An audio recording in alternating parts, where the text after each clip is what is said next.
ഈ പ്രോഗ്രാം നിങ്ങൾക്കായി അവതരിപ്പിക്കുന്നത് നിങ്ങളുടെ ഡിജിറ്റൽ ലോകം യാഥാർത്ഥ്യമാക്കൂ ഞങ്ങളിലൂടെ. ജില്ലയിലെ ഏറ്റവും വലിയ ഗൃഹോപകരണ വിതരണ ശൃംഖല ഹൈ റേഞ്ച് ഹോം അപ്ലയൻസസ്.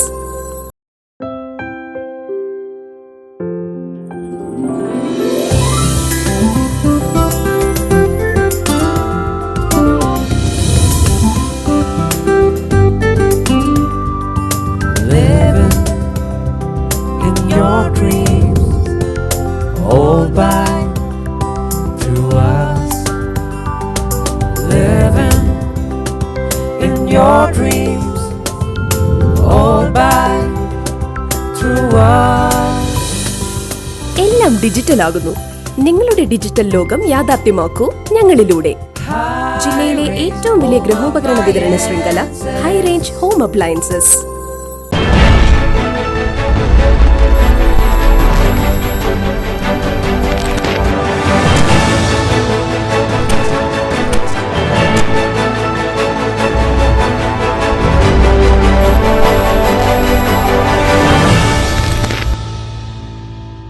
നമസ്കാരം. ഫേസ് ടു ഫേസിലേക്ക് സ്വാഗതം. ഫേസ് ടു ഫേസിൽ ഇന്ന് അതിഥിയായി എത്തിയിരിക്കുന്നത് രാഷ്ട്രീയ കിസാൻ മങ്ങിൻ്റെ സംസ്ഥാന ചെയർമാൻ അഡ്വക്കേറ്റ് ബിനോയ് തോമസ് ആണ്. നമസ്കാരം. നമസ്കാരം. ബിനോയ്, രാജ്യത്ത് തലസ്ഥാനത്ത് വലിയ പ്രക്ഷോഭങ്ങൾ നടന്നുകൊണ്ടിരിക്കുകയാണ്. കഴിഞ്ഞ 3-4 ദിവസങ്ങളായി രാജ്യത്തിലെ വിവിധ മേഖലകളിലുള്ള കർഷകർ ദില്ലി ചലോ മാർച്ച് നടത്തി വലിയ പ്രക്ഷോഭത്തിന് തുടക്കം കുറിക്കുകയാണ്. ദില്ലിയിലേക്ക് എത്താൻ, തലസ്ഥാന നഗരിയിലേക്ക് എത്താൻ കർഷകർക്കായിട്ടില്ല. പലയിടങ്ങളിലും വലിയ ഗുരുതരമായ സാഹചര്യം നിലനിൽക്കുന്നു. എന്ത് ആവശ്യത്തിലേക്കാണ് ഇപ്പോൾ ഒരു പ്രക്ഷോഭം? മുൻപ് സമാനമായൊരു പ്രക്ഷോഭം ദില്ലിയെ അക്ഷരാർത്ഥത്തിൽ കിടിലം കൊള്ളിച്ചിരുന്നു. അതുപോലൊരു വലിയ പ്രക്ഷോഭത്തിലേക്കാണോ കർഷകർ വീണ്ടും തുടക്കം കുറിച്ചിരിക്കുന്നത്? എന്താണ് ഈ പ്രക്ഷോഭത്തിൻ്റെ, രണ്ടാമതും ഇത്തരത്തിലൊരു പ്രക്ഷോഭത്തിൻ്റെ കാരണം എന്താ? രണ്ടാമത്തെ കർഷക പ്രക്ഷോഭത്തിന്റെ അടിസ്ഥാനപരമായ കാരണമെന്ന് പറയുന്നത് 2021 അവസാനിച്ച 1 വർഷം നീണ്ടുനിന്ന അതിശക്തമായ കർഷക പ്രക്ഷോഭത്തെ തുടർന്ന് കേന്ദ്ര ഗവൺമെന്റ് കർഷക നേതാക്കളുമായി ഉണ്ടാക്കിയ ആ കരാറിലെ 12 കാര്യങ്ങൾ കൃത്യമായും നടപ്പാക്കി കിട്ടണമെന്ന് പറഞ്ഞ് നടത്തിക്കൊണ്ടുകൊണ്ടാണ് ഈ സമരം നടക്കുന്നത്. ഗവൺമെന്റ് എഴുതി ഒപ്പിട്ട് കൊടുത്ത കരാറില് 12 കാര്യങ്ങളിൽ ഏറ്റവും പ്രധാനപ്പെട്ട കാര്യങ്ങൾ: 1, എല്ലാ കാർഷിക ഉൽപ്പന്നങ്ങൾക്കും മിനിമം സപ്പോർട്ട് പ്രൈസ് MSP അത് നിയമപ്രകാരം ഗ്യാരണ്ടി ചെയ്യുമെന്നുള്ളതാണ് ഏറ്റവും പ്രധാനപ്പെട്ട കാര്യം.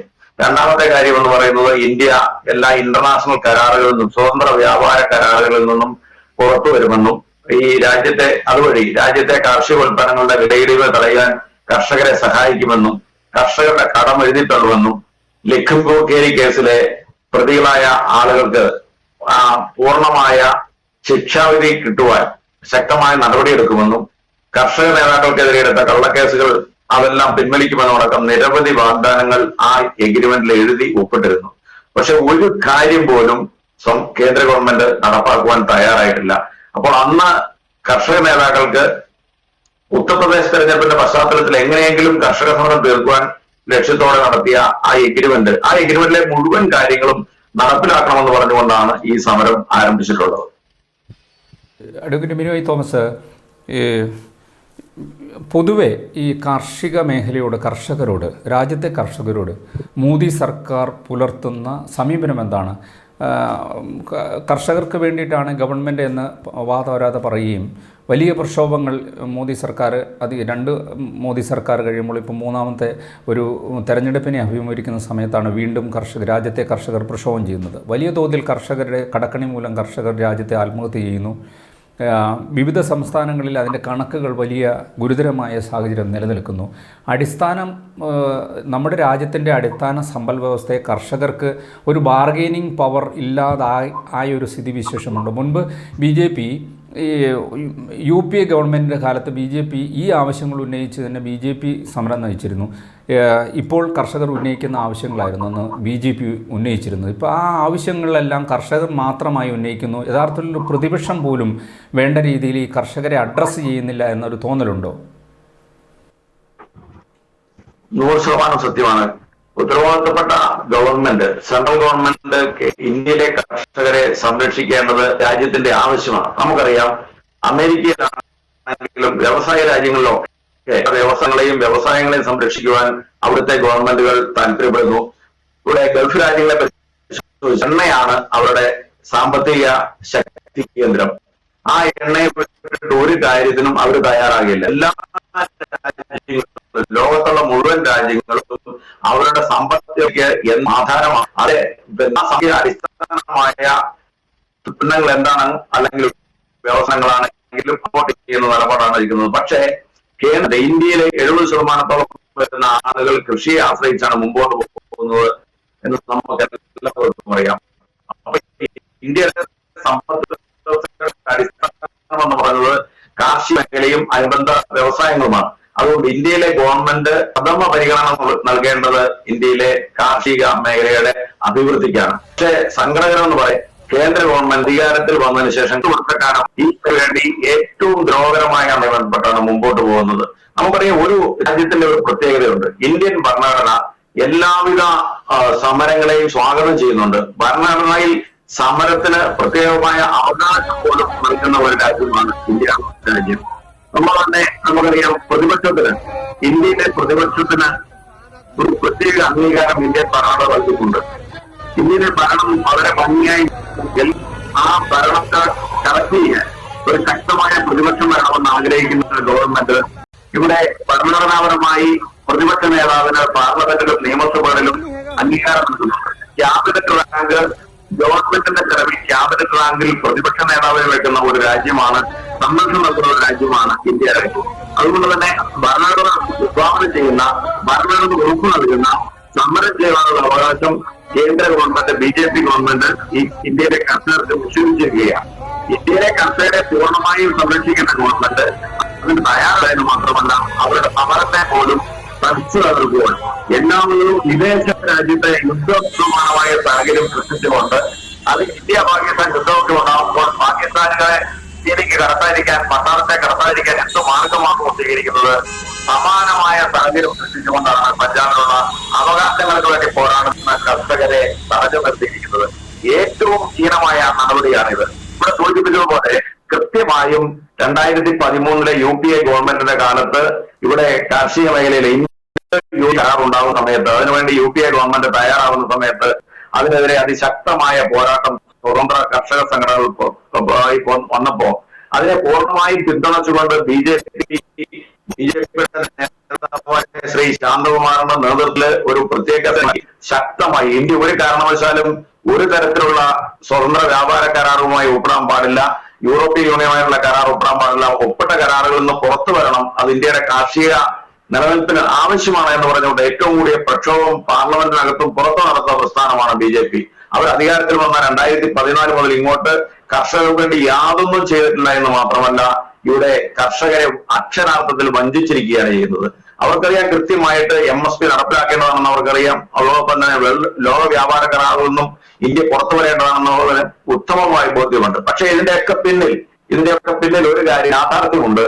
അവരിപ്പോൾ ഏതാനും ചില കോർപ്പറേറ്റുകളെ, ഇന്ത്യയിലെ ഏതാനും ചില കോർപ്പറേറ്റുകളെ സംരക്ഷിക്കുക എന്നുള്ള ഒറ്റ മുദ്രാവാക്യത്തിന്റെ അടിസ്ഥാനത്തിലാണ് ഈ കാർഷിക മേഖലയിൽ നിന്ന് കൃഷി ലാഭകരമല്ലാതാവുമ്പോ എല്ലാവരും കൃഷി നിർത്തി പോകുമ്പോ നമ്മുടെ കൃഷിയിടങ്ങൾ പൂർണ്ണമായും എടുത്ത് കോർപ്പറേറ്റുകൾക്ക് കൊടുത്ത് അവർക്ക് സൗകര്യങ്ങൾ ചെയ്തു കൊടുക്കാനുള്ള ഒറ്റ ലക്ഷ്യത്തോടു കൂടിയാണ് കേന്ദ്ര ഗവൺമെന്റ് മുമ്പോട്ട് പോകുന്നത്. അതൊരു സത്യമില്ലാത്ത കാര്യം.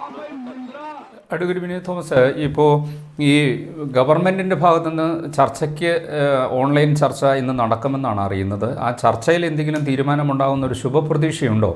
ഈ പറയുന്ന ആവശ്യങ്ങൾ, ഇപ്പോൾ ഒരു തെരഞ്ഞെടുപ്പ്, അടുത്ത പാർലമെൻറ്റ് തെരഞ്ഞെടുപ്പ് വരുന്നു.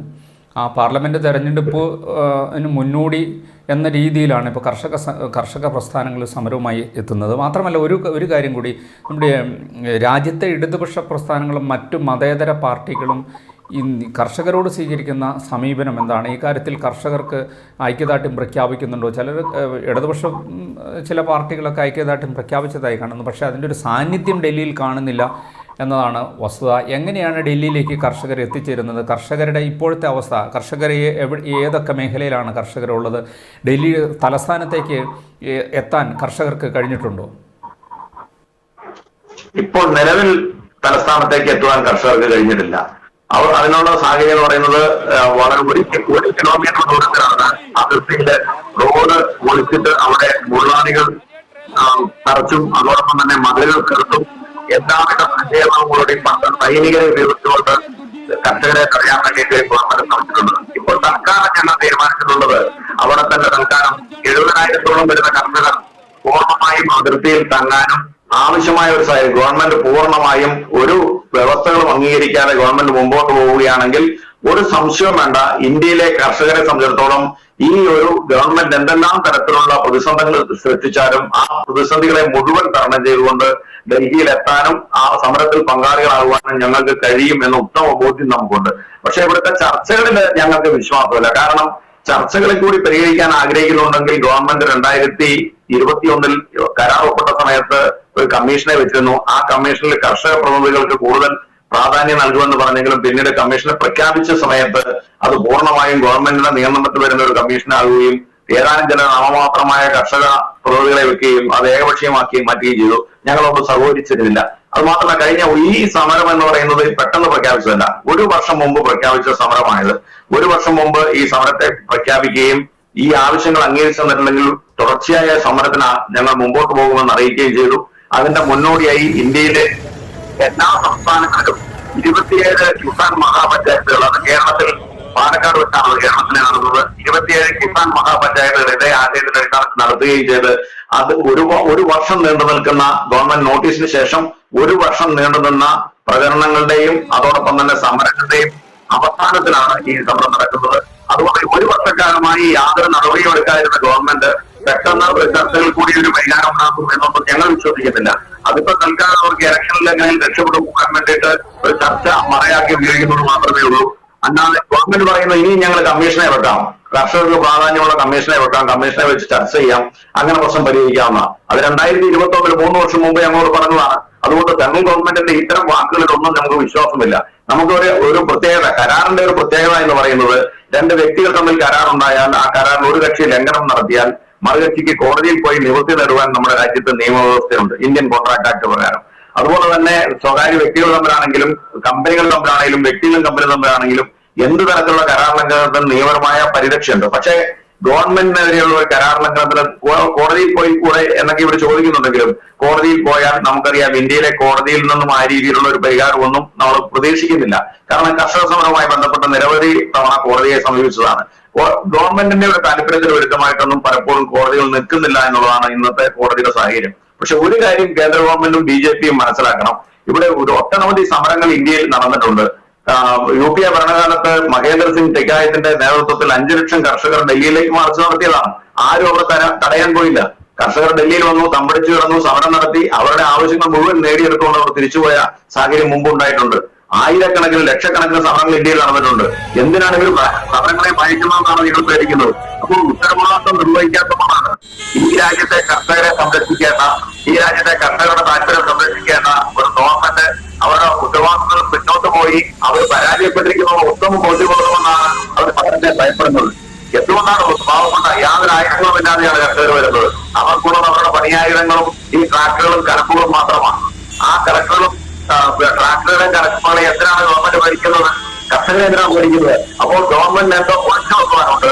യഥാർത്ഥത്തിൽ കൃഷി ഇല്ലാതാക്കിക്കൊണ്ട്, കൃഷി ലാഭകരമല്ലാതാക്കിക്കൊണ്ട്, കൃഷി അവസാനിപ്പിച്ചുകൊണ്ട് ഈ കൃഷി കൊണ്ട് മുഴുവൻ ഏറ്റെടുത്ത് കോർപ്പറേറ്റുകളെ ഏൽപ്പിക്കാനുള്ള ലക്ഷ്യം മാത്രമാണ് ഇതിന്റെ പിന്നിലുള്ളതെന്ന് ഞങ്ങൾ ഉറച്ചു വിശ്വസിക്കുകയാണ്. അങ്ങനെ കൃഷി വേണ്ട എന്ന് വെക്കുന്ന ഒരു സാഹചര്യം, അങ്ങനെ കൃഷി വേണ്ട എന്ന് വെച്ച് ഒരു രാജ്യത്തിന് മുന്നോട്ട് പോകാൻ പറ്റുമോ? ലോകത്തിലെ മറ്റ് രാജ്യങ്ങൾ ഇപ്പോൾ കാർഷിക മേഖലയ്ക്ക് വലിയ ഊന്നൽ കൊടുക്കുന്നു, കൃഷിയെ പ്രോത്സാഹിപ്പിക്കുന്നുണ്ട്. പക്ഷേ താങ്കൾ പറഞ്ഞു വരുന്നത് ഈ കർഷകരെ അവഗണിച്ച് കൃഷി വേണ്ട എന്ന് വെക്കുമ്പോൾ അത് രാജ്യത്തിൻ്റെ സമ്പദ് വ്യവസ്ഥയെ മാറ്റില്ലേ? മാത്രമല്ല, ഭക്ഷ്യോൽപാദനമില്ലാതെ ഒരു രാജ്യത്തിന് എങ്ങനെ പിടിച്ചു നിൽക്കാൻ കഴിയും? അതൊരു ഗുരുതരമായ സാഹചര്യത്തിലേക്ക് രാജ്യത്തെ കൊണ്ടുചെന്ന് എത്തിക്കില്ലേ? ഇപ്പോൾ കോർപ്പറേറ്റ് വൽക്കരണം ഇപ്പോൾ ഏതെങ്കിലും ഒരു കമ്പനിക്ക് വേണ്ടി അവർ ഭക്ഷ്യ ഉൽപ്പാദനം നടത്തട്ടെ, രാജ്യത്തെ ഭക്ഷ്യ ഉൽപ്പാദനം നടത്തട്ടെ എന്ന് പറയുമ്പോൾ അത് മൊണോപ്പൊളി സംവിധാനത്തിലേക്ക് വീണ്ടും വരുന്നു. അയാളെ ആശ്രയിക്കാത്ത അല്ലെങ്കിൽ ആ കമ്പനിയെ ആശ്രയിക്കാത്ത രാജ്യത്തിന് നിലനിൽക്കാൻ കഴിയാത്ത അവസ്ഥ വരെ വരില്ലേ? അങ്ങനെ ഏതെങ്കിലും കോർപ്പറേറ്റുകൾ എല്ലാ കോർപ്പറേറ്റുകളും കൂടി ഭക്ഷ്യ ഉൽപ്പാദനം ഏറ്റെടുത്തു. സാധാരണ കർഷകർ ഭക്ഷ്യ ഉൽപ്പാദനം വേണ്ട എന്ന് വെക്കുന്നു. അവരിൽ നിന്ന് അവരുൽപ്പാദിപ്പിക്കുന്ന ഭക്ഷ്യ ഉൽപ്പന്നങ്ങൾ അവർ പറയുന്ന വിലയ്ക്ക് നമ്മൾ വാങ്ങേണ്ടി വരുന്നു. അങ്ങനെ വാങ്ങി നമ്മൾ കഴിക്കേണ്ട ഒരു സാഹചര്യത്തിൽ ഒരു സുപ്രഭാതത്തിൽ ഇവർ പറയുകയാണ്, ഇനി ഞങ്ങൾ ഭക്ഷ്യ ഉൽപ്പാദനം ഞങ്ങളാണ് ഡിമാൻഡ് നിശ്ചയിക്കുക, ഞങ്ങളാണ് വില നിശ്ചയിക്കുക. ഇതൊക്കെ ലേക്കൊന്ന് രാജ്യത്തിൻ്റെ ഒരു ഗുരുതരാവസ്ഥയിലേക്ക് സൃഷ്ടിക്കില്ലേ ഇങ്ങനെ പോകുമ്പോൾ? ഇതിന്റെ ആദ്യപടിയായിരുന്നു ഈ കഴിഞ്ഞ 3 കാർഷിക ബില്ലുകളും. കർഷക സംഘടനകൾ ഇത് കൃത്യമായി മുൻകൂട്ടി മനസ്സിലാക്കിയതുകൊണ്ടാണ് കാർഷിക ബില്ലുകൾ വളരെ തിടുക്കപ്പെട്ട് പാസാക്കിയ 3 കാർഷിക ബില്ലുകൾക്കെതിരെ അതിശക്തമായ പ്രശ്നവുമായി ബന്ധപ്പെട്ട് മുമ്പോട്ട് പോയത്. നമുക്കറിയാം, ഈ കാർഷിക ബില്ലുകൾ ഗവൺമെന്റ് തയ്യാറാക്കുന്ന സമയത്ത് തന്നെ ഇന്ത്യയില് അദാനിയും അംബാനിയും ഒക്കെ ഏതാണ്ട് 17, 22, 32 വൻകിട വെയർ ഹൗസിംഗ് കോർപ്പറേഷനും ഉണ്ടാക്കിയിരുന്നു. ഒരുപാട് വെയർ ഹൗസിംഗ് കോർപ്പറേഷനും ഉണ്ടാക്കിക്കൊണ്ട് അവരെന്ത് ചെയ്തു, ഈ ബില്ല് പാസ്സാകുന്നതോടുകൂടി ഇവിടെ മണ്ഡികളെല്ലാം ഇല്ലാതാകും. കൃത്യമായിട്ട് കാർഷികോൽപ്പന്നങ്ങൾ പൂർണ്ണമായി ഇവിടെ സംഭരിക്കുന്നത് സൂക്ഷിച്ചിരുന്നു. ഇപ്പൊ നമ്മുടെ രാജ്യത്ത് യുദ്ധമുണ്ടായാലും മറ്റ് അനുബന്ധ സാഹചര്യം ഉണ്ടായാലും ആവശ്യമായ ഭക്ഷ്യവസ്തുക്കൾ കോവിഡ് കാലത്ത് നമുക്ക് കിട്ടിയത് ഇന്ത്യയുടെ വെയർ ഹൗസിംഗ് കോർപ്പറേഷനിൽ സൂക്ഷിച്ചിരുന്ന കോടിക്കണക്കിന് ടൺ ഭക്ഷ്യവസ്തുക്കൾ എടുത്തു കൊടുക്കുവാൻ കേന്ദ്ര ഗവൺമെന്റിന്റെ കൈവശമുണ്ടായിരുന്നു. ഏത് സംസ്ഥാനങ്ങളും കൊടുക്കാമായിരുന്നു. അത്തരം സാഹചര്യത്തിൽ നിന്ന് ഇത് മുഴുവൻ സ്വകാര്യ വ്യക്തികൾക്ക് ഏറ്റെടുക്കാൻ സൗകര്യം ചെയ്തു കൊടുക്കുകയാണ് ബില്ലുകൾ കൊണ്ട് വന്നത്. അതുകൊണ്ട് തന്നെയാണ് നമ്മൾ അതിനെതിരെ അതിശക്തമായ പ്രക്ഷോഭം നടത്തിയത്. ഇപ്പോ നമുക്ക് കാണാം, അവര് പല യൂറോപ്യൻ രാജ്യങ്ങളിലുള്ളതുപോലെ ഇന്നുള്ള കർഷകരെ മുഴുവൻ കർഷക തൊഴിലാളികളാക്കി മാറ്റുക. അതാണ് ഉദ്ദേശിക്കുന്നത്. വൻതോതിൽ മെഷീനറികൾ ഉപയോഗിച്ചുകൊണ്ട് ഈ ഭൂമി മുഴുവൻ കൃഷിയില്ലാതാവുമ്പോൾ അത് ഏറ്റെടുത്തുകൊണ്ട് ഈ കോർപ്പറേറ്റുകളെ ഏൽപ്പിക്കും. അദാനിയെയും അംബാനിയെയും നമ്മുടെ എയർപോർട്ടുകളും മറ്റും ഏൽപ്പിച്ചു കൊടുക്കും. അവരേൽപ്പിച്ചു കൊടുക്കുമ്പോൾ അവരെന്ത് ചെയ്യും, വൻതോതിൽ യന്ത്രങ്ങളുടെ മെഷീനറി ഉപയോഗിച്ചുകൊണ്ടുള്ള കൃഷി ആരംഭിക്കും. അവർ ഉത്പാദിപ്പിക്കുന്ന വസ്തുക്കൾക്ക് നാടുകളിൽ അവർ പറയുന്ന വില കൊടുത്ത് നമ്മൾ വാങ്ങേണ്ട അതീവ ഗുരുതരമായ പ്രതിസന്ധിയിലേക്ക് ഈ രാജ്യത്തെ കർഷകർ പോകും, സാധാരണക്കാർ പോകും, തൊഴിലാളികൾ പോകും. അതുപോലെ തന്നെ ഇവിടെ യഥാർത്ഥ കർഷകരെല്ലാം കർഷക തൊഴിലാളികളായി മാറുന്ന സാഹചര്യം ഉണ്ടാവും. അങ്ങനെ ഒരു സാഹചര്യം സൃഷ്ടിക്കുക എന്നുള്ളതാണ് ഈ BJP ഗവൺമെന്റ് ഉദ്ദേശിക്കുന്നതെന്ന് വളരെ കൃത്യമായി ബോധ്യത്തിന്റെ അടിസ്ഥാനത്തിലാണ് അന്ന് ഈ ഇന്ത്യ രാജ്യത്തെ കർഷകർ ഒന്നടങ്കം ഈ രംഗത്ത് സമരരംഗത്തിറങ്ങിയത്. ഇവിടെ ഇടതുപക്ഷത്തിന്റെ ചോദ്യങ്ങളോട് ഇടതുപക്ഷത്തിന്റെ നിലപാടുകളെ കുറിച്ച് ചോദിച്ചു. ഇടതുപക്ഷത്തിന്റെ നിലപാട് വളരെ വ്യക്തമാണ്. എന്താവശ്യപ്പെട്ടുകൊണ്ടാണോ കേന്ദ്രത്തിൽ NDA ഗവൺമെന്റിനെതിരെ BJP ഗവൺമെന്റിനെതിരെ ഇടതുപക്ഷവും ചേർന്ന് സമരം നടത്തിയത് ഇന്നലെ, അതേ കാര്യം ഇവിടെ നടപ്പിലാക്കി കൊടുക്കുന്നില്ല. അവിടെ ഒരുപാട് കാര്യങ്ങൾ അവർ ആവശ്യപ്പെടുന്നുണ്ട്. കർഷകരുടെ കടം എഴുതി തള്ളണം, അതോടൊപ്പം തന്നെ എല്ലാ കാർഷിക ഉൽപ്പന്നങ്ങൾക്കും മിനിമം സപ്പോർട്ട് പ്രൈസ് നൽകണം അടക്കമുള്ള നിരവധി ആവശ്യങ്ങൾ ഉന്നയിച്ചുകൊണ്ടാണ് കേന്ദ്രത്തിൽ BJPയും അതുപോലെ BJPക്കെതിരെ കിസാൻ സഭയും കർഷക സംഘടനയും ഒക്കെ ചേർന്ന് സമരം നടത്തിയത്. പക്ഷെ കേരളത്തിലേക്ക് വരുമ്പോഴോ, കേരളത്തിൽ പിണറായി വിജയന്റെ മുമ്പിൽ ഇതേ ആവശ്യങ്ങൾ ഉന്നയിച്ച് കർഷക സംഘടനകൾ പോകുമ്പോൾ നമ്മോട് ഇവിടെ സഹകരിക്കാനോ ചർച്ച ചെയ്യാനോ പോലും തയ്യാറാവുന്നില്ല. അപ്പോൾ കേരളത്തിലെ ഇടതുപക്ഷ സംഘടനകളുടെ കർഷക സംഘടനകൾക്ക് ഒരു ആത്മാർത്ഥതയില്ലെന്ന് അവർ തെളിയിച്ചിരിക്കുകയാണ്. ഡൽഹിയിൽ ഉന്നയിച്ച് സമരം നടത്തുന്ന അതേ കാര്യങ്ങൾ കേരളത്തിൽ വരുമ്പോൾ അത് ആവശ്യപ്പെടാൻ അവർ തയ്യാറാവുന്നില്ല, സമരം ചെയ്യാൻ തയ്യാറാവുന്നില്ല. പിണറായി വിജയന് അല്ലെങ്കിൽ കേരളത്തിലെ ഗവൺമെന്റ് ആത്മാർത്ഥതയുണ്ടെങ്കിൽ ഇത് കിസാൻ സഭയും കർഷക സംഘവും ഡൽഹിയിൽ ആവശ്യപ്പെടുന്ന കാര്യങ്ങൾ ഇവിടെയും അവർ നടപ്പിലാക്കി കൊടുക്കണം. അവരുടെ പരിമിതമായ സൗകര്യത്തിനുള്ളിൽ നിന്നുകൊണ്ട് ഈ സംസ്ഥാനത്തെ കർഷകർക്കും ഇതേ കാര്യങ്ങൾ ചെയ്തു കൊടുക്കണം.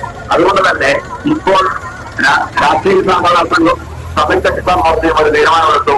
ഒരു രാഷ്ട്രീയ മുന്നണിയും ഒരു രാഷ്ട്രീയ പ്രസ്ഥാനങ്ങളുമായി ചേർന്നുകൊണ്ട് നേരിട്ട് സഹകരിച്ചുകൊണ്ട് സമരം വേണ്ട എന്നാണ് ഞാൻ തീരുമാനിച്ചത്. അതിന് കാരണം രാഷ്ട്രീയക്കാർക്കെല്ലാം പൊതുവായ ഒരു സ്വഭാവമുണ്ട്. അവരുടെ താല്പര്യം സംരക്ഷിക്കാം. ഇവിടെ കേന്ദ്രത്തിന് വരെ സമരം നടത്തണം. അതേ കാര്യം ഇവിടുത്തെ കർഷകർക്ക് ചെയ്തു കൊടുക്കാൻ ഞങ്ങൾ തയ്യാറുമല്ല. ഇവിടുത്തെ സ്വതന്ത്ര കർഷകർ സംഘടനമായി ചേർന്ന് സമരം ചെയ്യാനും അവർ തയ്യാറല്ല. അങ്ങനെ ഒരു സാഹചര്യം നടത്തുമ്പോൾ അവരുമായി സഹകരിച്ച് സമരത്തിന്റെ ആവശ്യം വരും. പക്ഷേ സ്വതന്ത്ര കർഷക സംഘടനകൾ സംയുക്ത കിസാൻ മോർച്ചയുടെ നേതൃത്വത്തിൽ ഡൽഹിയിൽ സമരം ആരംഭിച്ചപ്പോൾ അവർ ഇത്രമാത്രം പ്രതീക്ഷിച്ചില്ല. അതീവ ശക്തമായ സമരമാണ് ആരംഭിച്ചിരിക്കുന്നത് എന്ന് കണ്ടപ്പോൾ അതിന് അനുകൂലമായ നിലപാടുകൾ എടുത്ത് അവർ മുമ്പോട്ട് വരുന്നുണ്ട്. അത് സന്തോഷകരമാണ്. പക്ഷെ എങ്കിൽ പോലും ആത്മാർത്ഥത ഇടതുപക്ഷ പ്രസ്ഥാനങ്ങൾക്കോ രാഷ്ട്രീയ പാർട്ടികൾക്കോ സ്വതന്ത്ര കർഷക സംഘടനകളുടെ സമരത്തോട് വേണ്ടത്ര ആത്മാർത്ഥതയില്ല എന്നുള്ള യാഥാർത്ഥ്യം നിലനിൽക്കുന്നു. വിനോദ് തോമസ്, നമ്മുടെ ഇവിടുന്ന് ഇപ്പോൾ വിവിധ സംസ്ഥാനങ്ങളിൽ നിന്ന് ഡൽഹിയിലേക്ക് കർഷക സംഘടനാ നേതാക്കൾ എത്തുന്നതായാണ് മനസ്സിലാക്കുന്നത്. അവിടെ വലിയ തോതിലുള്ള അറസ്റ്റും മറ്റു കാര്യങ്ങളൊക്കെ നടക്കുന്നുണ്ട്. കർഷക സംഘങ്ങളുടെ നേതാക്കളെ അറസ്റ്റ് ചെയ്ത് ജയിലിൽ പാർപ്പിക്കുന്ന ഒരു സ്ഥിതിവിശേഷം നിലവിലുണ്ടോ? അവിടെ പോലീസ് എത്തരത്തിലാണ് സമരക്കാരോട് പെരുമാറുന്നത്? വളരെ ദയനീയമായ ഒരു ചിത്രമാണ് കഴിഞ്ഞ 10-ാം തീയതി മുതൽ ഡൽഹിയിലും മധ്യപ്രദേശിലും രാജസ്ഥാനിലും ഹരിയാനയിലും ഒക്കെ നടക്കുന്നത്. 10-ാം തീയതി കേരളത്തിൽ നിന്ന് പുറപ്പെട്ട 36 കർഷകരില് 13 പേരെ ഭോപ്പാലിൽ വെച്ച് ട്രെയിനിൽ നിന്നും പിടിച്ചെടുക്കി. കർണാടകയിൽ നിന്നുള്ള 90 പേരും തമിഴ്നാട്ടിൽ നിന്ന് 34 പേരും അടക്കമുള്ള ആളുകളെ ഭോപ്പാലിൽ ഇറങ്ങി അവിടെ നിങ്ങൾ ഒരുപാട് ഇരുന്നോളൂ, ഭക്ഷണമുണ്ട്, ഭക്ഷണം കൊടുക്കുന്നു, അവർക്ക് ചെസ് കളിക്കാൻ ചെസ്സിന്റെ കരിക്കുകൾ വാങ്ങിച്ചു കൊടുക്കുന്നു, ക്യാരംസ് ബോർഡ് വാങ്ങിച്ചു കൊടുക്കുന്നു, എല്ലാ സൗകര്യങ്ങളും കൊടുക്കുന്നു. നിങ്ങൾ ഡൽഹിയിലേക്ക് പോകാൻ പാടില്ല. അവസാനം അവരെ സംബന്ധിച്ച് ട്രെയിനിൽ കയറ്റി തിരിച്ച് നാടുകളിലേക്ക് വിടുന്നു. ഇന്ന് ഉണ്ടായ ഒരു സംഭവം ഞാൻ പ്രത്യേകമായി ശ്രദ്ധയിൽപ്പെടുത്തുകയാണ്. ഇന്ന് രാവിലെ ഞങ്ങൾ താമസിക്കുന്ന സ്ഥലത്ത് പ്രിയപ്പെട്ട ശ്രീ കെ വി ബിജുവും റോജർ സബാസ് എന്ന് പറയുന്ന കർഷകവേദിയുടെ ചെയർമാൻ അടക്കമുള്ള ആളുകൾ അവിടെ താമസിക്കുന്ന സ്ഥലത്ത് ഞങ്ങൾ പുറത്തിറങ്ങിയ ഞാനും കെ വി ബിജുവും പുറത്തിറങ്ങിയ സമയത്ത് അവിടെ വന്ന് പോലീസ്, ഡൽഹി പോലീസ് ഞങ്ങളെ അന്വേഷിക്കുകയും ഞങ്ങളെ കണ്ടെത്താത്തതുകൊണ്ട് അവിടെ ഉണ്ടായിരുന്ന കർഷകവേദിയുടെ ചെയർമാൻ രാഷ്ട്രീയ കിസാൻ മഹാസംഘ സംസ്ഥാന കൺവീനറുമായ റോജർ സബാസിനെ കസ്റ്റഡിയിലെടുക്കുകയും അദ്ദേഹത്തെ ഡൽഹി പോലീസ് ഓഫീസിലെത്തി ചോദ്യം ചെയ്തുകൊണ്ടിരിക്കുകയാണ്. ഈ നിമിഷം വരെയും അദ്ദേഹത്തെ വിട്ടയച്ചിട്ടുള്ള സങ്കടകരമാണ്. അവർക്കറിയേണ്ടത് ഉത്തരേന്ത്യയിലേക്ക് കേരളത്തിൽ നിന്ന് കർഷകർ പുറപ്പെട്ടിട്ടുണ്ട്. അവരെവിടെയൊക്കെയാണ് തങ്ങുന്നത്. തമിഴ്നാട്ടിൽ നിന്നൊക്കെ പോകുന്നിട്ടുണ്ട്, കർണാടകത്തിൽ നിന്നൊക്കെ കർഷകർ പോകുന്നുണ്ട്. അപ്പോൾ ഈ കർഷകർ മുഴുവൻ വന്ന് അവിടെ എങ്ങനെ തമ്പടിച്ചിട്ട് സമരം ആരംഭിക്കുമെന്നുള്ള ഭയത്തിന്റെ പേരിൽ ഇന്റലിജൻസ് റിപ്പോർട്ട് ഉള്ളതുകൊണ്ട് പല മേഖലകളിലും എല്ലാ ആളുകളുടെയും ഫോണ് പിന്തുടർന്നുകൊണ്ടും ചോർത്തിക്കൊണ്ടും അതോടൊപ്പം തന്നെ ഓരോരുത്തരും വരുന്ന അന്വേഷിച്ചുകൊണ്ടും ഉത്തർപ്രദേശിലേക്കോ അല്ലെങ്കിൽ ബീഹാറിലേക്കോ മധ്യപ്രദേശിലോ കടക്കാതെ ട്രെയിനിൽ നിന്ന് ആളുകളെ ബലമായി ഇറക്കുകയും അവരെ തിരിച്ചയക്കുകയും ചെയ്തുകൊണ്ട് വളരെ ബാലിശമായ ജനാധിപത്യ മാർഗത്തിലൂടെ അല്ലാതെ ജനാധിപത്യം പൂർണ്ണമായും ദംശിച്ചുകൊണ്ടുള്ള ഒരു സമരം തടയാനുള്ള ശ്രമങ്ങളാണ് ഇവിടെ ഗവൺമെന്റ് ചെയ്തു വരുന്നത്. ഒരു തരത്തിലും ഡൽഹിയിൽ സമാധാനപരമായി ജീവിക്കാൻ കഴിയാത്ത സാഹചര്യമാണ്. ഒരു മലയാളി എന്ന് പറഞ്ഞാൽ അല്ലെ സൗത്ത് ഇന്ത്യക്കാരൻ എന്ന് പറഞ്ഞാൽ ഡൽഹിയിൽ ചെന്ന് ഇറങ്ങാൻ പോലും കഴിയാത്ത സാഹചര്യമാണ്. അത്ര വലിയ ഭീകരാന്തരീക്ഷമാണ് ഡൽഹിയിൽ ഇപ്പോൾ കേന്ദ്ര ഗവൺമെന്റ് നടത്തിക്കൊണ്ടിരിക്കുന്നത്. നീതിവെട്ടവരെയും കോടതി പോലീസ് സ്റ്റേഷന് പുറത്തു വന്നിട്ടില്ല. വിടുമെന്ന് അവർ പറയുന്നതല്ലാതെ വിട്ടയക്കാൻ തയ്യാറാകുന്നതാണ്. ബാക്കി എല്ലാവരെയും കുറിച്ചും ബാക്കി സമരത്തിന് വന്നിരിക്കുന്ന ആളുകൾ എവിടെയുണ്ടെന്ന് അന്വേഷിച്ചുകൊണ്ടേയിരിക്കുകയാണ്, ചോദ്യം ചെയ്തുകൊണ്ടേയിരിക്കുകയാണ്. ഫോൺ പിടിച്ചു വാങ്ങുന്നു. ഒരു തരത്തിലും പുറത്തോട്ടുള്ള യാതൊരു തരത്തിലുള്ള ചട്ടങ്ങൾക്കും അവർ അനുവദിക്കാത്ത അതീവ ഗുരുതരമായ പ്രതിസന്ധിയാണ് ഡൽഹിയിൽ നിലനിൽക്കുന്നത്. ഈ ഡ്രോണൊക്കെ ഉപയോഗിച്ച് കണ്ണീർവാതകം പ്രയോഗിക്കുന്നതായി നമ്മുടെ ഇന്ത്യയുടെ ചരിത്രത്തിൽ ആദ്യമാണ്. ഇപ്പോൾ അതിർത്തി മേഖലയിലൊക്കെ എങ്ങനെ കണ്ടിട്ടുണ്ട് യുദ്ധസമാനമായ രംഗം. ഈ പല വാർത്താ ഏജൻസികളും പങ്കുവയ്ക്കുന്ന വീഡിയോകളും ചിത്രങ്ങളുമെല്ലാം അത്തരം ഒരു വലിയ യുദ്ധസമാനമായ രംഗം ഡൽഹി അതിർത്തിയിൽ നടക്കുന്നതായാണ് മനസ്സിലാക്കുന്നത്. ഈ വലിയ തോതിലുള്ള റോഡുകൾ, കിലോമീറ്ററുകളോളം റോഡുകൾ കിടങ്ങുകൾ തീർക്കുന്നതായൊക്കെ ചിത്രങ്ങൾ പുറത്തു വരുന്നു. യഥാർത്ഥത്തിൽ വസ്തുത ഇത് ശരിയാണോ? ഈ ദൃശ്യങ്ങൾ പലതും ഇങ്ങനെ പ്രചരിക്കുന്നുണ്ട്. ആ പ്രചരിക്കുന്ന ദൃശ്യങ്ങൾ യഥാർത്ഥത്തിൽ ശരിയാണോ, അതോ ഈ ഫേക്കായിട്ടുള്ള മറ്റേതെങ്കിലും ചിത്രങ്ങൾ പങ്കുവെക്കുന്നതാണോ? ഈ സോഷ്യൽ മീഡിയയിൽ വലിയ തോതിൽ ഇത്തരം ഡ്രോണുകൾ ഉപയോഗിച്ചുള്ള കണ്ണീർവാതക പ്രയോഗം, അത് മാത്രമല്ല ഈ ഡ്രോൺ പിടിക്കാനായിട്ട് കർഷകർ പട്ടം പടർത്തി അതിനെ ഡ്രോണിനെ കുരുക്കാൻ ശ്രമിക്കുന്നതായിട്ടുള്ള ചിത്രങ്ങളൊക്കെ വരുന്നു. അത് ചില ദേശീയ മാധ്യമങ്ങൾ അതൊക്കെ തന്നെ റിപ്പോർട്ട് ചെയ്യുന്നുണ്ട്. യഥാർത്ഥത്തിൽ അവിടെ ഈ അതിർത്തി മേഖലയിൽ അല്ലെങ്കിൽ ഡൽഹി അതിർത്തി മേഖലയിലേക്ക് കടക്കാൻ കർഷകരെ ഏത് രീതിയിലാണ് ഡൽഹി പോലീസും കേന്ദ്രസേനയും ഒക്കെ പ്രതിരോധിക്കുന്നത്? അതൊക്കെ ഡൽഹി പോലീസ് മാത്രമാണോ ഈ പ്രതിരോധം തീർത്തിരിക്കുന്നത്? ഇപ്പോൾ പ്രതിരോധം തീർത്തിരിക്കുന്നത് ഡൽഹി പോലീസ് അല്ല, ഹരിയാന പോലീസും അതോടൊപ്പം തന്നെ അർദ്ധ സൈനിക വിഭാഗവും ചേർന്നാണ് പ്രതിരോധം തീർത്തിരിക്കുന്നത്. ഇവിടെ നമ്മളെ അറിയിക്കുന്നതിനേക്കാൾ എത്രയോ അധികമാണ്, അത്രയും ഗുരുതരമായ പ്രതിസന്ധിയാണ് പഞ്ചാബ് ഹരിയാന അതിർത്തിയിലുള്ളത്. അതിലുള്ള നിലവിലുള്ളതിന്റെ എനിക്ക് തോന്നുന്ന ഒരു 50% പോലും മാധ്യമങ്ങൾ വഴി പുറത്തോട്ട് വരുന്നില്ല. കാരണം ഒരു കാരണവശാലും മാധ്യമങ്ങളെ ആ പ്രദേശത്തേക്ക് കടത്തിവിടുന്നില്ല. മാധ്യമങ്ങൾ പോലും നിൽക്കുന്ന സ്ഥലത്തേക്ക് ഡ്രോൺ ഉപയോഗിച്ച് കണ്ണീർവാതകം പ്രയോഗിച്ച സാഹചര്യമാണ് ഉണ്ടായത്. 2 മാധ്യമ പ്രവർത്തകരടക്കം 60ഓളം കർഷകർക്കും പരിക്കേറ്റിട്ടുണ്ട്. അപ്പോൾ ഒരു യുദ്ധം നടത്തുന്ന വിദേശ സൈന്യത്തോട് എന്ത് നിലപാടാണോ സ്വീകരിക്കുന്നത് സമാനമായ സാഹചര്യമാണ്. ഇവിടെ താങ്കൾ സൂചിപ്പിച്ചതുപോലെയല്ല, അതിനേക്കാൾ എത്രയോ ഗുരുതരമാണ് അവിടെ പ്രതിസന്ധി. 1 കിലോമീറ്ററോളം ദൂരം റോഡ് പൂർണ്ണമായും ആഴത്തിൽ കുഴിച്ച് അവിടെ ആദ്യം കല്ലും മണ്ണിട്ട് പിന്നെ അതിന്റെ മുകളിൽ ആണിയും ഇരുമ്പിന്റെ ആണികൾ വ്യാപകമായി വിതറി ഒരു കാരണവശാലും കടത്തിവിടാതിരിക്കുക, അതിന്റെ വേറെ വിവിധ തട്ടുകളായിട്ടാണ് അവർ പ്രതിരോധം തീർത്തിരിക്കുന്നത്. ആദ്യത്തെ ഘട്ടത്തിൽ മതിൽ തീർത്തിരിക്കുന്നു. ആ മതിൽ ഇടിച്ചു പൊളിച്ച് മുമ്പോട്ട് കടന്നു വന്നാൽ അവിടെ വീണ്ടും ഈ ആണികൾ വിതറിയ വലിയ ഗർത്തങ്ങളാണുള്ളത്. അവിടെയും അതും കടന്നു വന്നാൽ ഇപ്പോഴത്തെ വീണ്ടും ഒരു മതിലിന്റെ രീതിയിൽ അർദ്ധ സൈനികരെയും അതുപോലെ തന്നെ ബാരിക്കേഡുകൾ തീർത്തിരിക്കുന്നു. പൂർണ്ണമായും ഒരു ശത്രു രാജ്യത്തോട് എങ്ങനെയാണോ അവര് ഇന്ത്യയിലുള്ളിലേക്ക് പ്രവേശിക്കാതിരിക്കാൻ വേണ്ടി പ്രതിരോധിക്കുന്നത്, സമാനമായ സാഹചര്യമാണ് ഇന്ത്യയിലെ കർഷകരോട് ഈ നരേന്ദ്രമോദിക്കും അതുപോലെ തന്നെ കേന്ദ്രമന്ത്രിമാർക്കും എം പിമാർക്കും ഒക്കെ അന്നം നൽകുന്ന പാവപ്പെട്ട ഇന്ത്യയിലെ കർഷകരോട് സമാനമായ സാഹചര്യമാണ്. ഇവിടെ താങ്കൾ സൂചിപ്പിച്ചതുപോലെ അതിനേക്കാൾ ഗുരുതരമായ അവസ്ഥയാണ്, ഏറ്റവും ഗുരുതരമായ അവസ്ഥയാണ് അവിടെ ഉണ്ടായിരിക്കുന്നത്. ഒരു കാരണവശാലും അതിന്റെ പകുതി കാര്യങ്ങൾ പോലും മാധ്യമങ്ങൾ വഴി പുറത്തോട്ട് വരുന്നില്ല എന്നുള്ള യാഥാർത്ഥ്യം. പക്ഷേ കർഷകർ പറയുന്നു, ഞങ്ങൾക്ക് നാളെ ജീവിക്കണമെങ്കിൽ, അടുത്ത തലമുറയ്ക്ക് ജീവിക്കണമെങ്കിൽ ഞങ്ങൾ പോരാടിയേ മതിയാവൂ, അതുകൊണ്ട് ഒരു കാരണവശാലും ഞങ്ങൾ പിന്നോട്ടില്ല എന്ന് പറഞ്ഞുകൊണ്ട് ഈ എന്തെല്ലാം പ്രതിസന്ധികളുണ്ടെങ്കിലും എന്തെല്ലാം പ്രതിരോധങ്ങൾ തീർത്താലും ഈ കർഷക പ്രക്ഷോഭം വിജയിച്ചേ മടങ്ങുമെന്ന ശക്തമായ തീരുമാനമെടുത്താണ് കർഷകർ അവിടെ ഇരിക്കുന്നത്. അതുകൊണ്ട് ഒരു കാരണവശാലും അവർ പിരിഞ്ഞു പോകുന്ന പ്രശ്നം ഉദിക്കുന്നില്ല. അഡ്വക്കേറ്റ് വിനോയ് തോമസ്, ഈ കർഷകർ ഇപ്പോൾ നമ്മൾ സമൂഹത്തിൻ്റെ വിവിധ തട്ടുകളായി നമ്മൾ തിരിക്കുകയാണെങ്കിൽ സർക്കാർ ഉദ്യോഗസ്ഥന്മാരുണ്ട്, സമ്പന്ന വർഗമുണ്ട്, വ്യാപാരികളുണ്ട്, അങ്ങനെ വിവിധ സമൂഹങ്ങളുണ്ട്. അങ്ങനെ ആ സമൂഹമായിട്ട് തിരിക്കുമ്പോൾ ഈ കർഷകർ ഒരു ബാർഗെയിനിങ് പവർ നഷ്ടപ്പെട്ട, അല്ലെങ്കിൽ ഇത്രമാത്രം സമരങ്ങൾ നടത്തുന്നു, മാസങ്ങളോളം ഡൽഹിയിൽ വന്ന് സമരം നടത്തുന്നു, പല ആളുകളും പല കർഷകരും അവിടെ സമരഭൂമിയിൽ തന്നെ മരിക്കുന്നു. അങ്ങനെ വലിയ വലിയ സമര പോരാട്ടങ്ങളൊക്കെ ഉണ്ടായി. പക്ഷേ ഈ കർഷകർ ഒരു വോട്ട് ബാങ്ക് ആണെങ്കിൽ പോലും കർഷകർക്ക് ഒരു ബാർഗെയിനിങ് പവർ ഇപ്പോൾ ഈ ഗവൺമെൻറ്റുകൾക്ക്, ഏത് ഗവൺമെൻറ് ആയിക്കോട്ടെ, അതിനൊരു ബാർഗെയിനിങ് പവർ നഷ്ടപ്പെട്ടതായി തോന്നുന്നുണ്ടോ? അതായത് വോട്ട് ബാങ്ക് ഉണ്ടെങ്കിൽ പോലും വിലപേശൽ നടക്കാൻ, ഇപ്പോൾ സർക്കാർ ഉദ്യോഗസ്ഥന്മാരാണെങ്കിൽ വിലപേശി അവരുടെ ശമ്പളം വർദ്ധിപ്പിക്കുന്നു, ഇല്ല എങ്കിൽ ആ ഭരണത്തെ തന്നെ പ്രതികൂലമായി ബാധിക്കുന്ന രീതിയിലുള്ള പ്രവർത്തനങ്ങൾ അവർ കാഴ്ചവെക്കുന്നു. എന്തുകൊണ്ട് കർഷകർക്ക് ഒരു ബാർഗെയിനിങ് പവർ, ഇപ്പോൾ ഈ രാജ്യത്തെ പൗരന്മാരുടെ എണ്ണം പരിശോധിക്കുമ്പോൾ കർഷകരാണ് ഏറ്റവും കൂടുതൽ, മറ്റ് സർക്കാർ ഉദ്യോഗസ്ഥന്മാർ നാമമാത്രം, അല്ലെങ്കിൽ വ്യവസായികൾ, മുതലാളിമാർ, ഇവരെയൊക്കെ വിരലിൽ എണ്ണാവുന്ന ആളുകൾ മാത്രമാണുള്ളത്. പക്ഷേ രാജ്യത്തെമ്പാടും തിരിഞ്ഞാൽ എല്ലാ സ്റ്റേറ്റിലും ഉള്ളതാണ് കർഷകരും കർഷക തൊഴിലാളികളും. പക്ഷേ കർഷകരും കർഷക തൊഴിലാളികൾക്കും ഒരു ബാർഗെയിനിങ് പവർ ഇല്ല എന്ന് ഈ സമരം തന്നെ തെളിയിക്കുകയല്ലേ?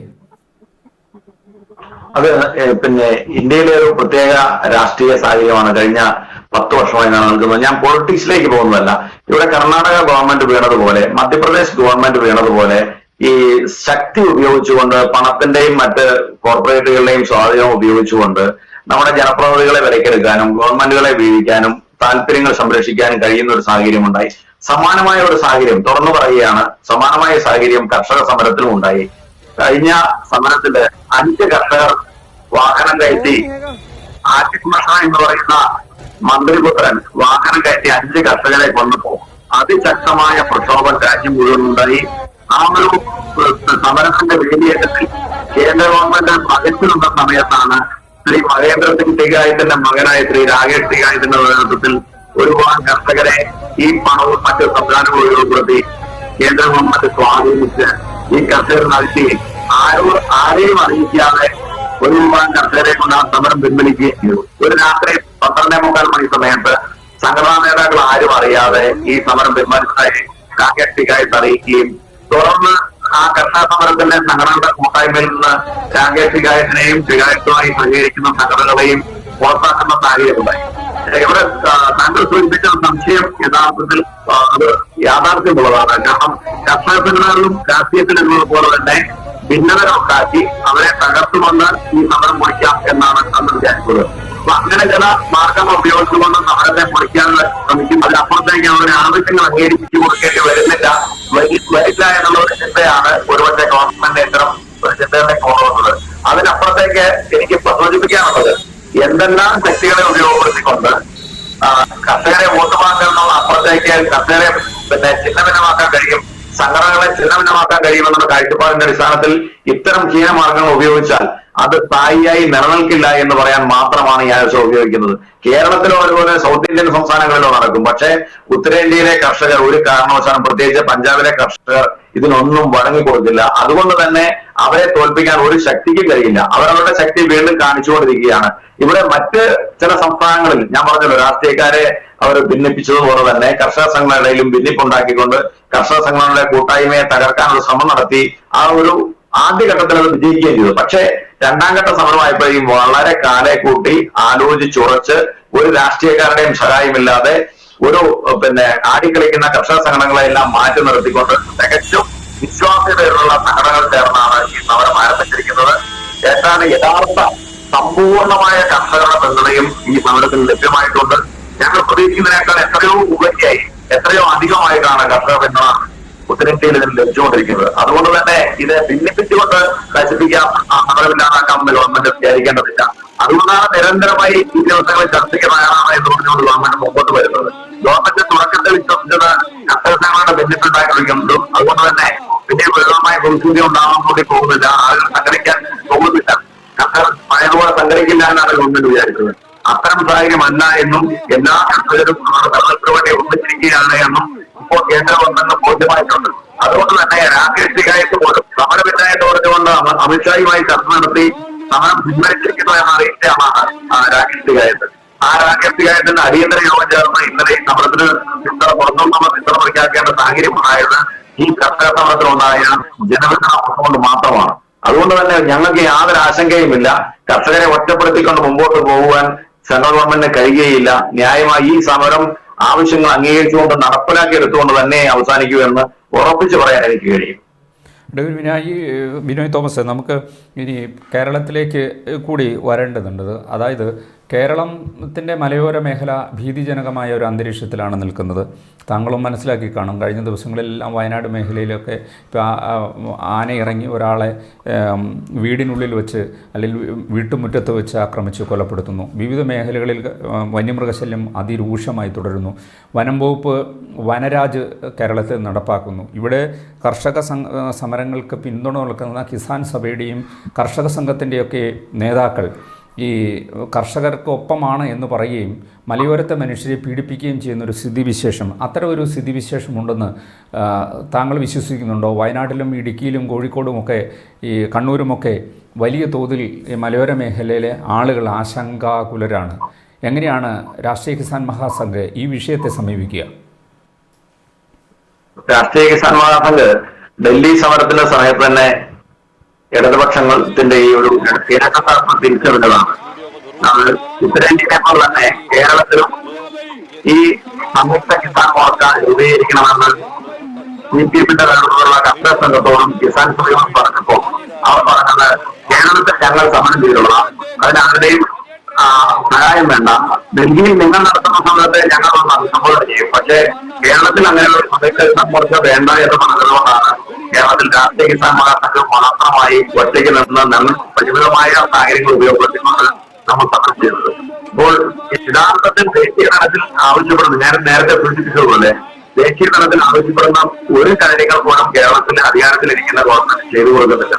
അത് ആ ഒരു സാഹചര്യത്തില് വന്യമൃഗശല്യമാണെങ്കിലും ഇവിടെ സമത്വം വിഷയമാണെങ്കിലും മറ്റെല്ലാ മേഖലകളിലും ഭൂമി പ്രശ്നങ്ങളാണെങ്കിലും ഇടയ്ക്കിടക്കുള്ള ജില്ലകളിലെ ഭൂമി പ്രശ്നങ്ങളിലാണെങ്കിലും പൂർണ്ണമായും കർഷകർക്ക് എങ്ങനെ ദ്രോഹിക്കാമോ, എങ്ങനെ തോൽപ്പിക്കാമോ ആ തോൽപ്പിക്കാവുന്ന നിലപാടുകളുമായിട്ടാണ് കേരളത്തിലെ ഇടതുപക്ഷ ജനാധിപത്യ ഗവൺമെന്റ് മുമ്പോട്ട് പോകുന്നത്. ഇവിടെ മനുഷ്യജീവൻ ഈയാമ്പാറ്റകളെ പോലെ വന്യമൃഗങ്ങളുടെ മുമ്പിൽ മരിച്ചു വീഴുമ്പോ അതിനെതിരെ ഒരു ചെറുവിരൽ അനക്കാൻ പോലും സംസ്ഥാന ഗവൺമെന്റ് ആകുന്നില്ല എന്നുള്ളത്. അതുപോലെ തന്നെ നമുക്കറിയാം, ആ മേഖലയിൽ റബ്ബറിന്റെ കാര്യമെടുത്താൽ അധികാരത്തിൽ വരാൻ വേണ്ടി 1 കിലോ റബ്ബറിന് 250 രൂപ ഞങ്ങൾ തറവണ നിശ്ചയിച്ച് സബ്സിഡി കൊടുക്കുമെന്ന് വാഗ്ദാനം ചെയ്ത ഗവൺമെന്റാണ് അധികാരത്തിലിരിക്കുന്നത്. 3 വർഷം കഴിഞ്ഞു. അവിടെ ഇപ്പം ബഡ്ജറ്റിൽ 10 രൂപയാണ് വർദ്ധിപ്പിച്ചത്, 170, 180 ആക്കി വർദ്ധിപ്പിച്ചു. അങ്ങനെ അത് കൊടുക്കുന്നില്ല, സബ്സിഡി നാമമാത്രമായി കൊടുക്കുന്നത് പോലുമില്ല. നെൽകർഷകരുടെ വിഷയം നമുക്കറിയാം. നെൽകർഷകരുടെ കേന്ദ്രം കൊടുക്കുന്ന സബ്സിഡി തുക അത് വാങ്ങിയിട്ട് നെല്ല് വാങ്ങി അത് അന്യ സംസ്ഥാനങ്ങൾക്ക് കൊടുത്ത് അതിന്റെ വില വാങ്ങി ഇവിടെ പെൻഷനും ശമ്പളവും കൊടുത്തതിന് ശേഷം നെൽകർഷകർക്ക് വില കൊടുക്കുന്നില്ല. ആ കേന്ദ്രത്തിൽ നിന്ന് കിട്ടുന്ന പണം പോലും ഇവിടെ കൊടുക്കാൻ പരിഗണിക്കുന്നു. ഇവിടെ PR വാജ്പേയിയായിട്ടാണ് കൊടുക്കുന്നത്. അങ്ങനെ കടക്കാരനാക്കി മാറ്റുന്ന കർഷകരെ നാളികേരത്തിനെ സ്ഥിതി നമുക്ക് പരിശോധിക്കാം. നാളികേരത്തിന് 50,000 ടൺ നാളികേരം സംഭരിക്കാനുള്ള പണം സബ്സിഡി തുക കേന്ദ്ര ഗവൺമെന്റ് കൈമാറാമെന്ന് ഉറപ്പുകൊടുത്താണ്, എഗ്രിമെന്റ് കൊടുത്താണ്. ഇവിടെ 10,000 ടൺ പച്ചത്തേക്ക മാത്രമാണ് സംഭരിക്കുന്നത്. 10,000 എവിടെയാണ് ഗവൺമെന്റിന്റെ കച്ചവടമുള്ള ആത്മാർത്ഥത? ഒരു അല്പം പോലും കേരളത്തിലെ ഇടതുപക്ഷ ജനാധിപത്യ മുന്നണി ഗവൺമെന്റിന് കേരളത്തിലെ കർഷകരോട് അല്പം പോലും കരുണയോ സ്നേഹമോ ഇല്ല. അവരുടെ കാര്യത്തിൽ യാതൊരു താല്പര്യവുമില്ല. എങ്ങനെയെങ്കിലും അധികാരത്തിൽ നോക്കുകയും അതുപോലെ തന്നെ കുറെ അഴിമതികൾ നടത്തുകയും ഒക്കെ ചെയ്യുന്നതിനപ്പുറത്തേക്ക് യാതൊരു ആത്മാർത്ഥതയില്ലാത്ത ഗവൺമെന്റാണ്. അതാണ് ഞങ്ങൾ ഇവരുടെ ഇരട്ടത്താസം എന്ന് പറയുന്നത് ഇവരെ കൂടുതൽ കൊണ്ടാതിരിക്കാൻ കാരണം. അവർ ഡൽഹിയിൽ എന്തെല്ലാം ആവശ്യങ്ങൾ ഉന്നയിച്ചാണോ സമരം നടത്തുന്നത് അതിന് നേരെ ഘടകവിരുദ്ധമായി ഇവിടെ കേരളത്തിലെ കർഷകരോട് ദ്രോഹം ചെയ്താണ് കടന്നു പോകുന്നത്. സമരങ്ങളോട് ഏറ്റവും സങ്കടകരമെന്ന് പറയട്ടെ, ഡൽഹി സമരത്തിന് പിന്തുണ അർപ്പിച്ചുകൊണ്ട് ഞങ്ങൾ കേരളത്തിൽ നടത്തിയ നിരവധി സമരങ്ങളുണ്ട്. ആ സമരങ്ങൾ റോഡ് ബ്ലോക്ക് ചെയ്തടക്കമുള്ള സമരങ്ങളുണ്ട്. ഇവിടെ എല്ലാ സമരങ്ങൾക്കും രാഷ്ട്രീയ സമരങ്ങൾ നടത്തിയ എല്ലാ സമരങ്ങൾക്കെതിരെയും കേസെടുത്ത് ഇന്ന് കോടതി കയറിയിറങ്ങി നടക്കുകയാണ് ഞങ്ങൾ. അപ്പോ ഒരു കോസിന് വേണ്ടി നിലനിൽക്കുമ്പോ ഈ ഇടതുപക്ഷമാണ് ആവശ്യപ്പെടുന്നത് ഡൽഹിയിൽ സമരം നടത്തിയ കർഷകർക്കെതിരെയുള്ള കള്ളക്കേസുകൾ പിൻവലിക്കണമെന്ന് ആവശ്യപ്പെടുന്ന അതേ ഇടതുപക്ഷം അധികാരത്തിലിരിക്കുന്ന കേരളത്തിൽ ആഭ്യന്തര വകുപ്പ് കൈകാര്യം ചെയ്യുന്ന മുഖ്യമന്ത്രിയുടെ നേതൃത്വത്തിൽ നിരവധി കേസുകൾ കർഷകർക്കെതിരെ ഡൽഹി സമരത്തിന് അനുവദിച്ചതിന്റെ പേരിൽ എടുത്ത കേസുകൾ ഒന്നും പിൻവലിക്കാതെ ഇന്ന് കോടതി കയറിയിറങ്ങി നടക്കുന്ന സാഹചര്യമാണ്. അപ്പൊ ഇവിടെ വളരെ വ്യക്തമാണ് കേരളത്തിലെ ഇടതുപക്ഷത്തിന്റെ ഇരട്ടത്താപ്പും വളരെ വ്യക്തമാണ്. അവർക്ക് കേരളത്തിലെ കർഷകർക്ക് യാതൊരു സ്നേഹവുമില്ല. കണ്ണിൽ പൊടിയിടാൻ വേണ്ടി മാത്രമാണ് ഇവർ സമരത്തിൽ നടത്തുന്നത് എന്നുള്ള ഉത്തമ ബോധ്യവും വിശ്വാസവും ഞങ്ങൾക്കുണ്ട്. വയനാട്ടിലെ സാഹചര്യം നമുക്കറിയാം. വയനാട്ടിൽ എത്രയോ മനുഷ്യജീവൻ കടുവ ഒരു പാവപ്പെട്ട മനുഷ്യനെ കടിച്ച് തിന്നു. അവിടെ ഒരു ഇതുവരെ നമ്മൾ അങ്ങേറ്റ ഒരു കാര്യം എന്ന് പറയുന്നത് കേരളത്തിലെ വനംവകുപ്പ് മന്ത്രി അദ്ദേഹത്തിനാണ് വയനാട് ജില്ലയുടെ ചാർജുള്ളത്. ഇന്ന് വരെ അദ്ദേഹം വയനാട്ടിലൊന്ന് പ്രവേശിക്കാനോ വയനാട്ടിലെ ദയനീയാവസ്ഥ മനസ്സിലാക്കാനോ തയ്യാറായിട്ടില്ല. മുഖ്യമന്ത്രി പോകാൻ തയ്യാറായിട്ടില്ല. ഇവിടെ ഒരു പാർട്ടി പ്രവർത്തനം കൊല്ലപ്പെട്ടാൽ അവിടെ അന്നേരം പോയെത്തുന്ന നേതാക്കൾ ഒരു നിരവധി മനുഷ്യജീവനുകൾ വന്യമാരുടെ ആക്രമണത്തിൽ കൊല്ലപ്പെടുന്നു. നഷ്ടപ്പെട്ടു പോകുമ്പോ ഒന്ന് തിരിഞ്ഞു നോക്കാനോ അവർക്ക് ആവശ്യമായ നഷ്ടപരിഹാരം കൊടുക്കാനോ ഒന്നും തയ്യാറാകുന്നില്ല. ഏറ്റവും കൃത്യമായി പറഞ്ഞാല് ഈ ഇന്ത്യ രാജ്യത്തുള്ള ഒരു പ്രത്യേകത, കേരള സംസ്ഥാനത്തുള്ള ഒരു പ്രത്യേകത എന്ന് പറയുന്നത് കൃഷിനാശത്തിന് നഷ്ടപരിഹാരം ഒരു തെങ്ങിന് മാക്സിമം 750 രൂപയാണ് നഷ്ടപരിഹാരം. വിദേശ രാജ്യങ്ങളിൽ പോയാല് ഓസ്ട്രേലിയയിലൊക്കെ ആണെങ്കിൽ ഒരു കൃഷിനാശം ഉണ്ടായാൽ അത് പ്രളയത്തിനാണെങ്കിലും മറ്റൊന്നും കാരണത്താൽ കൃഷിനാശം ഉണ്ടായാൽ ആ കൃഷിനാശത്തിന് 24 മണിക്കൂറിനകം അവന്റെ പറമ്പിൽ വന്ന് കൃഷിയിടത്തിലെ നാശനഷ്ടം പരിശോധിക്കും.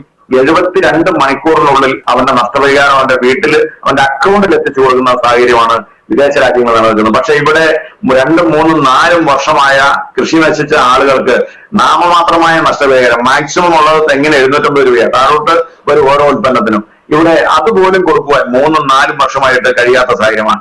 നിരവധിയായ കർഷകരാണ് അതിന്റെ പേരിൽ ആത്മഹത്യ ചെയ്തുകൊണ്ടിരിക്കുന്നത്. കണ്ണൂർ ജില്ലയിലെ വീടിനടക്കം വയനാട്ടടക്കം നിരവധി കർഷകർ ആത്മഹത്യ ചെയ്തുകൊണ്ടിരിക്കുക. അവരുടെ കാർഷിക ഉൽപ്പന്നങ്ങൾക്ക് എന്തെങ്കിലും ഒരു സംരക്ഷണം കിട്ടുകയായിരുന്നെങ്കിൽ കർഷകരിങ്ങനെ ആത്മഹത്യയിൽ അഭയം നേടേണ്ട സാഹചര്യം ഉണ്ടാവുകയില്ല. ഇവിടെ സംസ്ഥാന ഗവൺമെന്റ് കർഷകരുടെ കാര്യത്തിൽ എന്തെങ്കിലും അല്പം ആത്മാർത്ഥതയുണ്ടെങ്കിൽ ഇവിടെ ഇങ്ങനെ വന്യമൃഗങ്ങൾ അനാവശ്യമായി കൃഷിഭൂമിയിൽ ഇറങ്ങി ഈ കൃഷി നശിപ്പിക്കുകയും അതോടൊപ്പം തന്നെ മനുഷ്യജീവനം കവർന്നെടുക്കുകയും ചെയ്യുന്ന സാഹചര്യം ഉണ്ടാവുകയില്ലായിരുന്നു. അതുകൊണ്ട് കേന്ദ്രത്തിൽ സമരം ചെയ്യുന്ന ഇടതുപക്ഷ ജനാധിപത്യമായി നേതൃത്വം കൊടുക്കുന്ന സംസ്ഥാന ഗവൺമെന്റിന് കേരളത്തിലെ കർഷകരോട് ഒരാത്മാർത്ഥതയുമില്ല എന്ന് ഉറച്ച് ഞങ്ങൾ വിശ്വസിക്കുകയാണ്. ഈ കർഷകരുടെ അല്ലെങ്കിൽ കർഷകരുടെ വില കൽപ്പിക്കാൻ അല്ലെങ്കിൽ ബാർഗൈനിങ് പവർ കാണിക്കേണ്ട ഒരു സമയം ഇലക്ഷനാണ്, തിരഞ്ഞെടുപ്പ് എടുത്ത് വരുന്നു. ഈ കർഷകരും കേരളത്തിലെ കർഷകർ, പ്രത്യേകിച്ച് കേരളത്തെ താങ്കൾ ഉൾപ്പെടുന്ന കേരളത്തിലെ കർഷകരോട് അതോടൊപ്പം തന്നെ അഖിലേന്ത്യാ തലത്തിൽ ഈ കർഷകരുടെ ഒരു സമീപനം എന്തായിരിക്കും? ഈ ഗവൺമെൻറ്റുകൾക്കെതിരെ ഇപ്പോൾ വിവിധ സംസ്ഥാനങ്ങൾ വെച്ച് പരിശോധിക്കുമ്പോൾ ഒരു സംസ്ഥാനത്തും കർഷകർക്കൊരു ബാർഗൈനിങ് പവർ ഉള്ളതായി കാണുന്നില്ല. അത് ചിലപ്പോൾ പഞ്ചാബ് അങ്ങനെ ചില സംസ്ഥാനങ്ങളിൽ മാത്രം നമുക്ക് വേണമെങ്കിൽ കർഷകരുടെ ഒരു ബാർഗൈനിങ് പവർ അല്ലെങ്കിൽ കർഷകരുടെ സംഘടിത ശക്തി എന്നൊക്കെ വേണമെങ്കിൽ പറയാം. മറ്റുള്ളിടത്തെല്ലാം തന്നെ കർഷക സംഘം എന്ന് പറയുന്നത് അല്ലെങ്കിൽ കർഷക സംഘം എന്നോ കിസാൻ സഭയോ എന്നൊക്കെ പറയുന്നത് അവർ പാർട്ടിയുടെ ഒരു പോഷക സംഘടനയ്ക്കപ്പുറം ആ കർഷകർക്ക് വേണ്ട ഏതെങ്കിലും ഒരു കാര്യം സാധിക്കുന്നതുമായി ബന്ധപ്പെട്ട പ്രവർത്തനങ്ങൾ ഇപ്പോൾ ഭരണമാണെങ്കിൽ ആ ഭരിക്കുന്ന കക്ഷിയുടെ ഇഷ്ടാനിഷ്ടങ്ങൾക്ക് അനുസരണമായിരിക്കും ആ കാര്യങ്ങൾക്കുള്ള തീരുമാനം. അപ്പോൾ കർഷക താല്പര്യമായിരിക്കില്ല ഈ കർഷക സംഘടനകളെന്ന് അവകാശപ്പെടുന്നു പറയുന്ന രാഷ്ട്രീയ സംഘടനകളുടെ ലക്ഷ്യം. അപ്പോൾ ഈ അടുത്ത തെരഞ്ഞെടുപ്പിനെ കർഷകർ എങ്ങനെ ചിന്തിക്കണം, എന്ത് ചിന്തിക്കണം എന്നത് സംബന്ധിച്ച് രാഷ്ട്രീയ കിസാൻ മഹാസംഘിന് അഭിപ്രായമുണ്ടോ? അക്കാര്യത്തില് പഞ്ചാബിൽ കൃത്യമായി കഴിഞ്ഞ നിയമസഭാ തെരഞ്ഞെടുപ്പിൽ തന്നെ സമരത്തിന്റെ ഒരു പശ്ചാത്തലത്തിൽ ഇലക്ഷൻ വന്നപ്പോ ഒരു മാറ്റം അവിടെ ഉണ്ടായത് നമ്മൾ കണ്ടതാണ്. ഹിമാചൽ പ്രദേശിലെ കർഷകരാണ് ഹിമാചൽ പ്രദേശിലെ ഭരണമാറ്റം ഉണ്ടാക്കിയത്, പ്രത്യേകിച്ച് കാൺപൂർ കർഷകരാണ്. അതുപോലെ തന്നെ പല സംസ്ഥാനങ്ങളും ഇനി വരാൻ വേണ്ടി പോകുന്ന തെരഞ്ഞെടുപ്പില് പഞ്ചാബിലും അതുപോലെ തന്നെ ഹരിയാനയിലും, ഹിമാചൽ പ്രദേശിലും ഹരിയാനയിലും ഉത്തർപ്രദേശിലും അടക്കം പല സംസ്ഥാനങ്ങളിലും ഇതിന്റെ എഫക്റ്റ് ഉണ്ടാവും. അത് ഗവൺമെന്റ് വളരെ വ്യാപകമായി ഭയപ്പെടുന്നുണ്ട് എന്നുള്ളതാണ് യാഥാർത്ഥ്യം. കേവലം ഞാനങ്ങനെ പറയുന്നത് ശരിയാണോ എന്ന് എനിക്കറിയില്ല, കേവലം ഒരു ക്ഷേത്രത്തിന്റെ പേരിൽ വോട്ട് പിടിച്ച് മുമ്പോട്ട് കടന്നു പോകാം എന്ന് വിശ്വസിച്ചിരുന്ന കേന്ദ്ര ഗവൺമെന്റിന് ഉണ്ടായ ഏറ്റവും വലിയ തിരിച്ചടിയാണ് ഈ കർഷക സമരം. കർഷക സമരത്തില് സത്യങ്ങൾ പുറത്തു വന്നുകൊണ്ടിരിക്കുകയാണ്. കർഷകർ അതിനെക്കുറിച്ച് മനസ്സിലാക്കിക്കൊണ്ടിരിക്കുക. അതിന്റെ ഒരു പ്രതിഫലനം ഇന്ത്യൻ രാഷ്ട്രീയത്തിൽ ഉണ്ടായിക്കൂടായില്ല. ഉണ്ടായാൽ അത് കർഷകരുടെ ഇടപെടൽ കൊണ്ട് തന്നെയായിരിക്കും.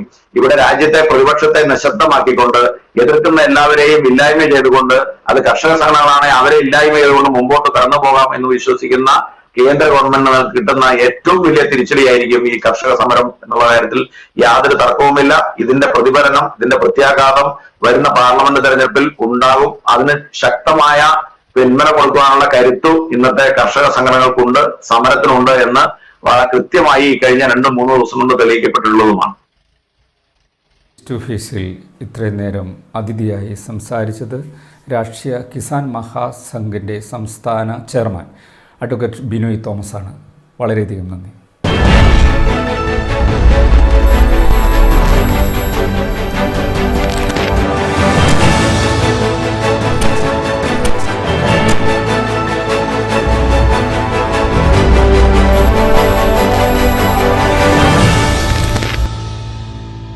ഈ പ്രോഗ്രാം നിങ്ങൾക്കായി അവതരിപ്പിച്ചത് നിങ്ങളുടെ ഡിജിറ്റൽ ലോകം യാഥാർത്ഥ്യമാക്കൂ ഞങ്ങളിലൂടെ. ജില്ലയിലെ ഏറ്റവും വലിയ ഗൃഹോപകരണ വിതരണ ശൃംഖല ഹൈ റേഞ്ച് ഹോം അപ്ലയൻസസ്.